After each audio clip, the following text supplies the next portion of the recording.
Hello, everybody. On the 8th of June, the India Alliance and its entire leadership met in Delhi. Here is the speech I gave them. I wanted you to hear it as well. Thank you. I would like to welcome all of you here today. Thank you for coming. Many years ago, I got into an argument with a very good friend of mine. I told him, "What you're doing is completely unfair." And his answer to me was, "The world is unfair. Get used to it." It is not my place to answer any of the things that were said here today about the Congress Party. It is my place to, like in the Shiva tradition, swallow everything. The idea of the blue-necked one, Shiva, who drinks all the poison. Whatever more you want to say, whatever criticism you have of me or of the Congress Party, we will accept it. And we will accept it happily and with a smile. We will try to make you happy because our role is fundamentally different from yours. I do not say this with arrogance. Our role, as many of you have stated, is to unite all of you together with love and affection. I have been an MP of the Congress Party since 2004, when I fought my first election. Our party is fundamentally differently organized than all other parties in India. And I say this with humility. Why? Because this party began as a resistance movement when modern India did not exist.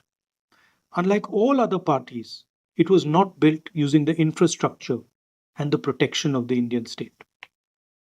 The Congress Party is a resistance movement protecting the idea that all Indians are equal. We are fundamentally opposed to the vision of the RSS. We will die in the Congress Party before we stand with or compromise with the BJP or the RSS. You will have to cut off our heads to make it happen. I know lakhs and lakhs of Congress workers in this country who will say, "Cut off our heads, we will not bow before the RSS." I'm sorry to say that there is confusion in this group. The confusion is that you, the SP, the TMC, the RJD believe that the political instruments you have used so far will still work. These only worked when the Indian state provided a fair field for them to operate in. That field does not exist anymore. The BJP controls the institutions of the state. The BJP controls the legal system. The BJP controls the bureaucracy. It controls the intelligence agencies. The BJP even controls the election commission. I have many friends in the TMC. They were convinced that they were sweeping the election in Bengal. I kept telling them, "You're in dreamland. I have seen what happens. I have seen it in Gujarat. I have seen it in Madhya Pradesh. I have seen it in Chhattisgarh. I have seen it in Haryana and in Maharashtra. And yet, many of you are still not convinced."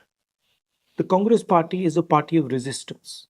It does not require the neutrality of the Indian state to operate and survive. In fact, the more the institutions of the Indian state are throttled, the more they are captured, the more aggressively the Congress Party will fight to defend the Constitution of India. All of us share the ideals of the Congress Party. What are those ideals? Satya, Ahimsa, and compassion, Karuna. What is the main issue over here? I have no interest in fighting you. I would have to be a madman to suddenly get up and say, "I'm going to fight you." Because you are our allies. You are our friends. You are the people we love. Please understand, we won the last election in 2024. We did not lose the 2024 election. You asked why Nitish ji left. It was not because of me. It was not because of the Congress Party. And I will tell you that in the near future, even those few instruments that used to work will stop working because the BJP and the RSS are tightening their grip on the Indian state. The Congress Party faced this very same decision more than 100 years ago. We were a political organization before 1927. The day Gandhiji said, "We want independence," we became a resistance movement. If political parties can't function, then what can? Resistance functions. Resistance works. Wherever we resist, it works. I have seen it with my own eyes. I have walked 4,000 kilometers across this country. Resistance works. You don't need political architecture. You don't need the bureaucracy. You don't need the intelligence agencies. You need the act of resistance, meaning, I will resist. I will not allow injustice. Full stop. The end. It is a spirit. It is not an organization. It is a way of thinking. And whether we like it or not, that is where we will have to go. The mindset has to change. The mindset must now be, we will not fight each other. We will not give the press a chance to attack us. We will resist. You're thinking that the challenge is winning the next election. The next election is already won. Please understand, there is so much anger among the people of India that the next election is already over. The problem is the capture of the instruments of the Indian state by the RSS. The problem is that you will not have a free and fair election to win. And so we have to go into the mode of resistance. Resistance is CBSC. Resistance is NEET. Resistance is going to Greater Nicobar. Resistance is the Bharat Jodo Yatra.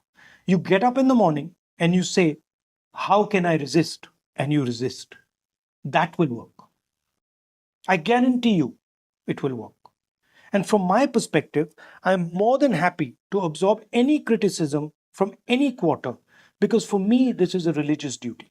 This is a spiritual duty. This is no longer politics. And that is why I promise you, I will bear every single humiliation that I have to bear to knit this group together and make it succeed. How to proceed is very simple. We have to get away from a certain idea. Mamta ji is not 100% sure, but she is about 90% sure that her election was stolen.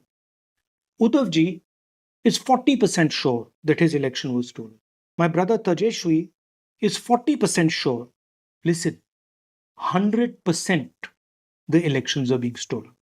Please remove any doubt from your minds. And please understand that it takes years and years to build a social media presence. It does not happen organically in a week. I have 10 million YouTube followers, but my account is fully suppressed. So if you're under the impression that social media is fair and that the opposition is being supported by it, you're living in another reality. The entire architecture, media, social media, the legal system, bureaucracy, the intelligence agencies, all of it is aligned to keep this government in power. But this government will not survive. It will not survive because it has destroyed our democracy. It has destroyed the future of the Indian people. What is coming now, after what has happened in Iran, is uncontrollable. It is uncontrollable, and it is going to create a space for us to mobilize the masses. Also, please get rid of the notion that we are not coordinated and do not act together. These are all ideas that the BJP and their friends in the media are putting out. This is not true. I am 100% sure, and I can vouch right now for the DMK. When it comes to defending the idea of India, every single person will be in this room. We have our fights, but if you're asking me to go and hug the ex-Chief Minister of Kerala, I cannot and I will not, because I have an ongoing political fight with him. So we have to be flexible, and we have to realize that there is a full-scale assault on us, trying to prove that the opposition is weak, is disorganized. Finally, I find that in our discussions, there is often a tinge of depression. People think, oh my God, how will we ever beat the BJP? Let me tell you, it is easy to beat them if we stand together and resist. In the last election, nobody in this room except me believed that we could beat the BJP. Now everybody in this room must start believing that we will defeat them. You start with that belief, and I guarantee you, state after state, election after election, whether they cheat or don't cheat, they will fall. Thank you very much.